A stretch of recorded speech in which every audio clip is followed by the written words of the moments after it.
boa noite. Eu sou o William Galvão e começa agora o Jornal da Justiça desta quinta-feira, 16 de novembro. Por maioria de votos, o plenário do Supremo Tribunal Federal julga constitucionais novas modalidades de licenças ambientais na Bahia. Esse é um dos destaques de hoje, que você acompanha também nesta edição. STF analisa recursos apresentados contra entendimento da Corte que autorizou a revisão de decisões tributárias.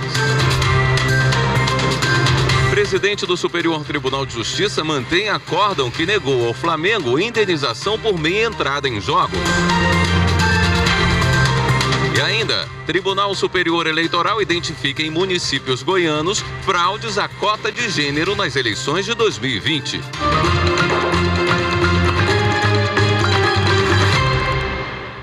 Por maioria, os ministros do Supremo Tribunal Federal mantiveram a validade de normas que criaram 2 tipos de licença ambiental na Bahia. Quem traz os detalhes é a repórter Viviane Novaes. Uma lei do Estado da Bahia de 2011 criou 2 licenças ambientais, de regularização e por adesão e compromisso. A Procuradoria-Geral da República entrou com uma ação no Supremo questionando essas normas.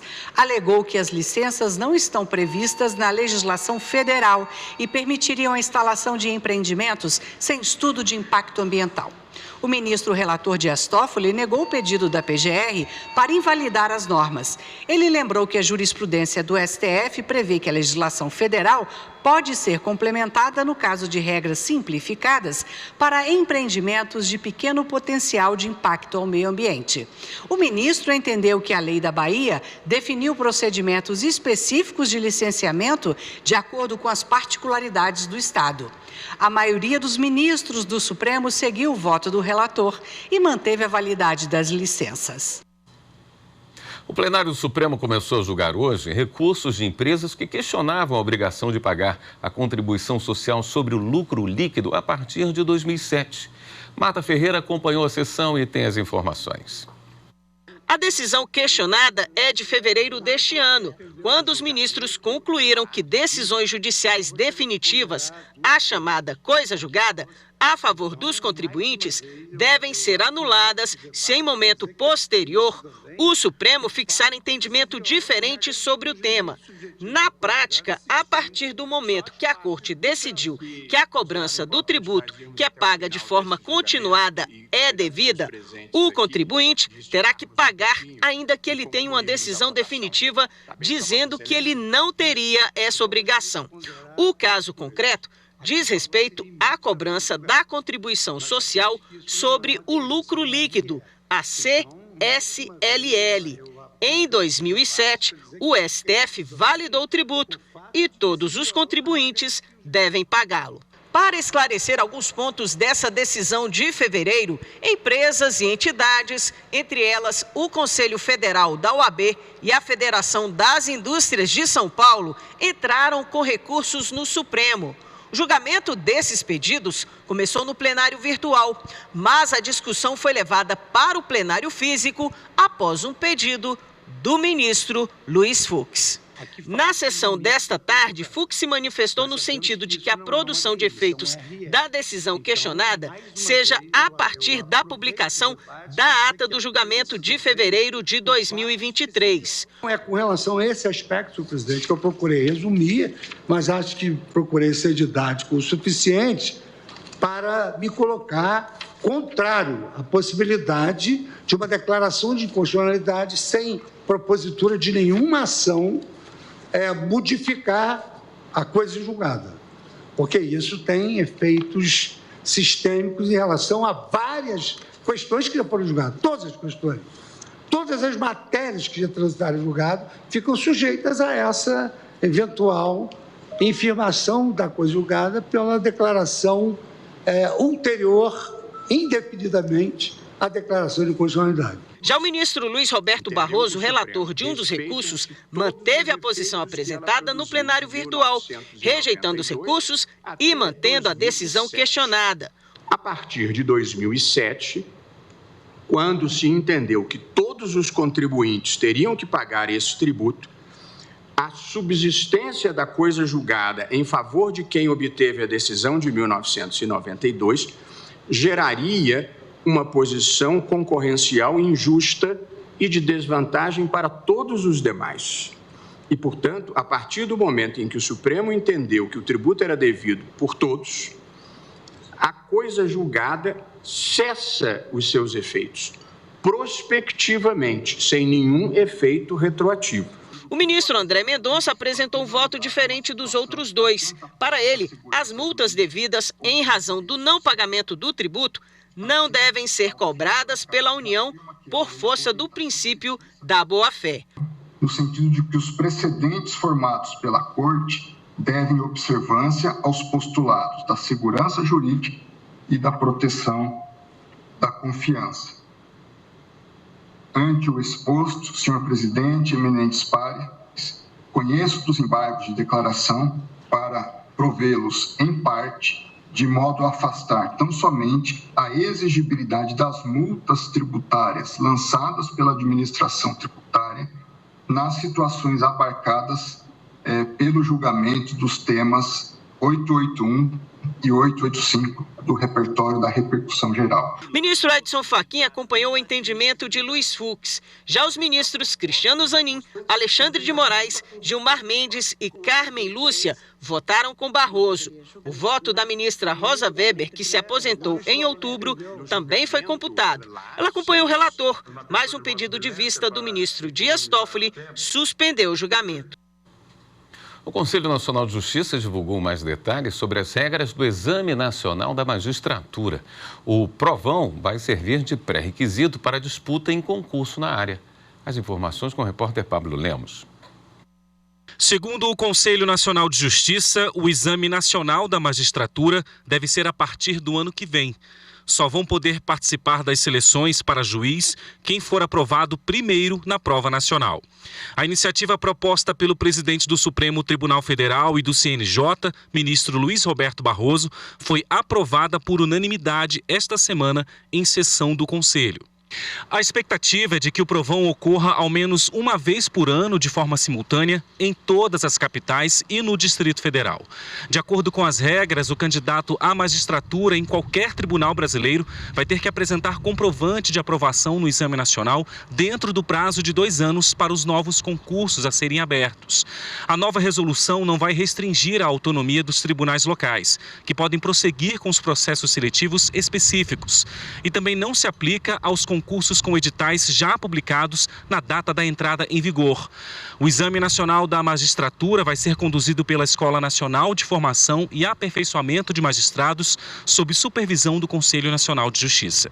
Um dos objetivos do CNJ para a criação do exame é a democratização do acesso à carreira da magistratura, para torná-la mais diversa e representativa.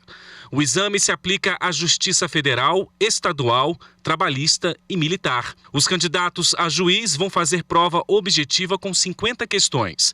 Os conteúdos vão ser sobre direito constitucional, direito administrativo, noções gerais de direito e formação humanística, direitos humanos, direito processual civil, direito empresarial e direito penal. O exame terá caráter apenas eliminatório, não classificatório. Serão considerados aprovados todos os candidatos em ampla concorrência que conseguirem ao menos 70% de acertos na prova objetiva, ou, no caso de candidatos autodeclarados negros ou indígenas, ao menos 50% de acertos. Além disso, o normativo estabelece que os candidatos cotistas devem ter a opção de concorrência validada pelo tribunal local antes da realização da prova. As pessoas com deficiência vão prestar o exame em igualdade de condições com os demais candidatos, podendo haver ampliação do tempo de prova em até 1 hora, como já prevê resolução vigente do CNJ. E o Conselho Nacional de Justiça promove amanhã uma audiência pública com o tema Aprimoramento da atuação do Poder Judiciário em demandas envolvendo direitos de pessoas e comunidades quilombolas. O evento deve contribuir com esclarecimentos técnicos, jurídicos e compartilhamento de experiências e boas práticas.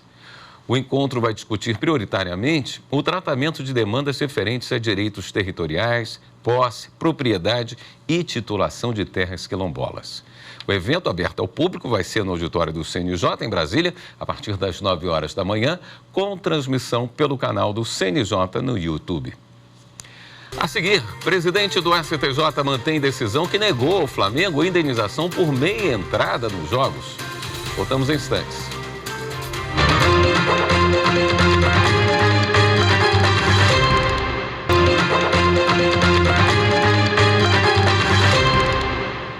A presidente do Superior Tribunal de Justiça, ministra Maria Tereza de Assis Moura, manteve um acórdão que negou ao Flamengo a indenização por meia entrada nos jogos. Repórter Kátia Gomes. O clube carioca buscava o ressarcimento da União por supostas perdas de receita decorrentes da meia entrada nos estádios de futebol. Para o Flamengo, a União tem o dever de arcar, total ou parcialmente, com o custo da meia entrada instituída por leis federais. Além disso, alegou o direito de ser indenizado pela perda de receita verificada desde 5 anos antes do início do processo até a decisão judicial definitiva. No STJ, o Flamengo argumentou que o acórdão contrário do Tribunal Regional Federal da 2ª Região, o TRF2, não foi devidamente fundamentado. O clube sustentou também que não foi levado em conta o balanço financeiro nem o laudo contábil que comprovariam prejuízo causado pela meia entrada. Apontou ainda o cerceamento de defesa, devido ao indeferimento de provas que pretendia apresentar. Ao decidir, a presidente do STJ, ministra Maria Tereza de Assis Moura, não conheceu do recurso especial apresentado pelo Flamengo. A ministra apontou vários impedimentos processuais para a tramitação do recurso na Corte Superior, como a falta de indicação precisa de dispositivos legais que teriam sido violados pelo TRF2, a ausência de discussão prévia sobre a questão levantada no recurso e a necessidade de reexame de provas para desconstituir o acórdão. O Tribunal Superior Eleitoral cassou os diplomas dos candidatos dos partidos em Cabeceiras e Novo Gama, em Goiás. O TSE identificou fraude à cota de gênero no lançamento de candidaturas fictícias para o cargo de vereador nas eleições de 2020. Viviane Novaes. Cabeceiras, no leste de Goiás, é um município pequeno, com menos de 8 mil moradores. De acordo com o processo, pelo menos 3 candidatas fictícias ao cargo de vereador foram registradas pelo Partido Democratas só para preencher a cota mínima de gênero. A lei eleitoral exige que os partidos tenham um percentual mínimo de 30% de mulheres. O Tribunal Regional Eleitoral de Goiás não havia reconhecido a fraude em Cabeceiras, mas no julgamento de um recurso, o Tribunal Superior Eleitoral identificou a ilegalidade. Segundo o relator do caso, o ministro Floriano de Azevedo Marques, os autos mostram que as candidatas tiveram uma votação inexpressiva e não havia testemunhas que pudessem confirmar a atuação das candidatas na campanha. A candidata sequer lembrava do seu número da última da eleição recentemente disputada. E parece claro que está caracterizada a fraude à cota de gênero. A mesma fraude foi identificada no Novo Gama, também no leste de Goiás. O município tem cerca de 120 mil habitantes. Nas eleições de 2020, o Partido Social Cristão apresentou uma candidata fictícia para a Câmara de Vereadores. De acordo com o processo, ela não teve votos, não fez campanha e nem apresentou a prestação de contas. O TSE também reformou a decisão do Tribunal Regional Eleitoral de Goiás, que não reconhecia a fraude. Nos 2 casos, o Tribunal Superior Eleitoral mandou cassar os diplomas de todos os candidatos dos partidos, anulou os votos recebidos pelas legendas para vereador e determinou a recontagem dos quocientes eleitoral e partidário para o cargo. O plenário do TSE também tornou as candidatas fictícias inelegíveis por 8 anos e determinou a execução imediata das decisões, independentemente da publicação delas. O Sistema de Processo Eletrônico do Tribunal de Justiça do Rio Grande do Sul, o EPROC, atingiu a marca de 9 milhões de processos. E essa eficiência em primeiro e segundo graus foi reconhecida pelo Conselho Nacional de Justiça este ano. A reportagem é de Matheus Beck. O Justiça em Números do CNJ já atestou que o Tribunal de Justiça do Rio Grande do Sul tem 100% de eficiência em ambos os graus e se destaca entre os tribunais de grande porte. Dos 9 milhões de processos que constam no EPROC, 4.771.000 deles estão ativos e mais de 4.200.000 já foram julgados e arquivados. É um número realmente fantástico. Ninguém imaginou que haveria esse aumento de processos e, na verdade, o que a gente tem percebido? Que o processo está andando muito mais rápido, porque ele já entra no EPROC, ele anda no EPROC, ele não tem aqueles prazos que nós chamamos de prateleira, que o processo fica aguardando na prateleira, não há mais isso. Então, a prestação judicial é muito mais rápida e eficiente. A digitalização dos processos é celebrada por todos os exemplos de benefícios que oferece. Um deles é a possibilidade do envio eletrônico ao Supremo Tribunal Federal e a integração do EPROC com os demais órgãos dos sistemas jurídico e executivo. Eventualmente, nós ainda temos algum processo físico, mas são poucos. Hoje, nós já atingimos a marca de 98,65 processos digitalizados. Então, temos um pouquinho de processo físico. Se o processo físico chega no tribunal, ele é digitalizado na distribuição do tribunal para ser distribuído para algum desembargador. E se ele tiver recurso especial, recurso extraordinário e for papel, nós temos uma turma aqui que faz a digitalização. Então, em termos de integração é perfeito, porque não se manda mais processo físico para lugar algum e vai todo digitalizado. Nos próximos meses, o EPROC passará por um aperfeiçoamento, com investimentos na infraestrutura e na modernização. A ideia é atualizá-lo para ingressar na era da automação e inteligência artificial. Mas não precisa se assustar com tanta transformação. Para o diretor da DITIC, assim como as mudanças preparam para um futuro cada vez mais próximo, elas fazem uma transição do modelo antigo sem prejudicar o andamento atual dos processos.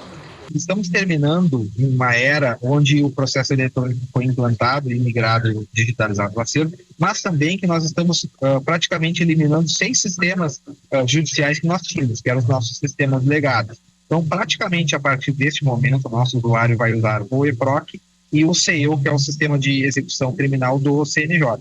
Então, são duas interfaces de sistema, 2 telas, onde o nosso usuário majoritariamente vai trabalhar. As mudanças relacionadas à automação e à inteligência artificial, elas tendem a ser mais suaves, porque elas vão aparecendo gradativamente em apoio a atividades que são realizadas no mesmo sistema. Então, para o usuário, à medida que ele vai sendo capacitado, vai sendo mais natural a absorção dessas atividades. No próximo bloco, o Ministério Público Federal aciona a Justiça para garantir o fornecimento de energia elétrica às comunidades indígenas do Pará. Voltamos já.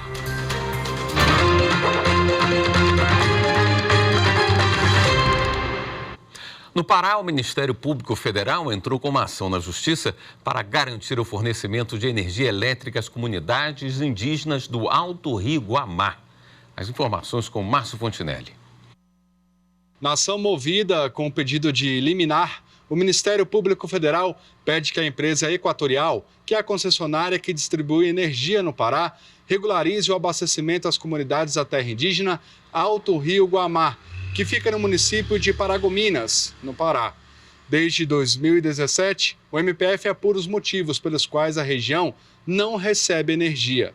Durante as investigações, ficou claro que, ao mesmo tempo que alega dificuldades técnicas para fazer o fornecimento de energia, a companhia estava providenciando eletricidade de forma irregular para invasores no interior da terra indígena. Além da obrigação de regularizar o serviço, o MPF também pede na ação que a Equatorial seja condenada a pagar R$ 300 mil por danos morais coletivo e multa diária de R$ 10 mil em caso de descumprimento de ordem judicial. Já em Mato Grosso, o Judiciário e o Ministério Público Estadual firmaram uma parceria para a implantação da Justiça Restaurativa em São Félix do Araguaia. O documento foi assinado na sede da Corte Estadual. Repórter Carlos Celestino. A presidente do Poder Judiciário de Mato Grosso assinou um termo de cooperação com a 2ª Promotoria do Ministério Público da comarca de São Félix do Araguaia para a implantação da justiça restaurativa com a realização de círculos de construção de paz nas escolas e demais setores do município. Ministrei uma aula justamente sobre a justiça restaurativa e assim que assumiu esse promotor de justiça, que ficou muito interessado, muito empolgado durante a nossa apresentação da matéria para eles, já cuidou de consolidar essa situação. Já providenciou, inclusive, a legislação municipal para implantar na grade curricular, trazendo isso como uma política pública para o município, que é o que mais importa. É um caminhar que vem sendo desenvolvido na gestão, junto com o Nuguejur, o que representa para a gente hoje um avanço. Um avanço no sentido de que vale a pena investir na política da justiça restaurativa, vale a pena divulgar os seus resultados, porque é uma relação ganha-ganha, com certeza, onde todos, e principalmente a comunidade, poder usufruir de uma política que tem como objetivo maior restaurar vínculos através de um diálogo estruturado entre os participantes. O Círculo de Construção de Paz é uma política pública para promover a pacificação social e estimular bons relacionamentos, garantindo uma sociedade mais tranquila e sem conflitos. É uma iniciativa muito importante do Tribunal de Justiça, capitaneada pela doutora desembargadora Clarice, e é de fato muito relevante esse enfoque, de fato, de construção de paz nas escolas. E o Ministério Público está muito satisfeito de integrar essa iniciativa, sendo certo que esse é o primeiro termo de cooperação técnica que envolve, de fato, o Ministério Público na condição de cooperante e gestor. Estamos muito satisfeitos. O Conselho Nacional de Justiça promove até amanhã a Semana da Primeira Infância Quilombola em União dos Palmares, Alagoas.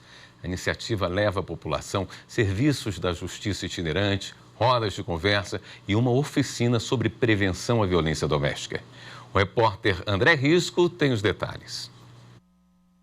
O programa Justiça Itinerante do Tribunal de Justiça de Alagoas chegou ao povoado quilombola Muquem, em União dos Palmares, oferecendo diversos serviços. Esse projeto que vem do CNJ, tem toda uma semana de eventos, programada para a comunidade, e a Justiça Itinerante entra como parceira, justamente na emissão de documentação e resolução daqueles processos mais simples. A Shirley aproveitou para tirar a segunda via da certidão de nascimento do filho. Segundo ela, o documento, que foi emitido há 13 anos, já estava se apagando. Não estava servindo mais, Dá muito para ver, estava muito embaçado. O que a senhora achou dessa oportunidade aqui pertinho de casa, sem custo? Foi ótimo, para mim foi bem, ótimo. Também durante o dia, como parte da programação da Semana da Primeira Infância Quilombola, aconteceram algumas palestras. Ao lado de representantes do Ministério Público e Defensoria, o juiz Kleber Borba participou dessa, sobre os direitos da criança na primeira infância e suas famílias. Nós aqui estamos conversando com eles, mostrando os direitos que eles possuem, e com um olhar especial para as crianças da comunidade quilombola. E aí nós entramos na questão de entender, de preservar a identidade cultural, as tradições, cultura dessas pessoas, é algo que deve ser respeitado, e merece um olhar diferenciado do poder público. A juíza Soraya Maranhão, coordenadora do Comitê Gestor Estadual da Primeira Infância do TJ, coordenou essa outra roda de conversa com mulheres sobre prevenção da violência doméstica. Estamos aqui para apresentar às mulheres, mostrar como elas podem sair desse meio de violência, como elas podem denunciar, que medidas elas têm a seu favor caso denuncie. Então, assim, é muito importante trazer essa discussão para essa Semana da Primeira Infância, porque as crianças, elas também são vítimas da violência doméstica. Esta edição do Jornal da Justiça fica por aqui. Obrigado pela companhia. Uma boa noite para você.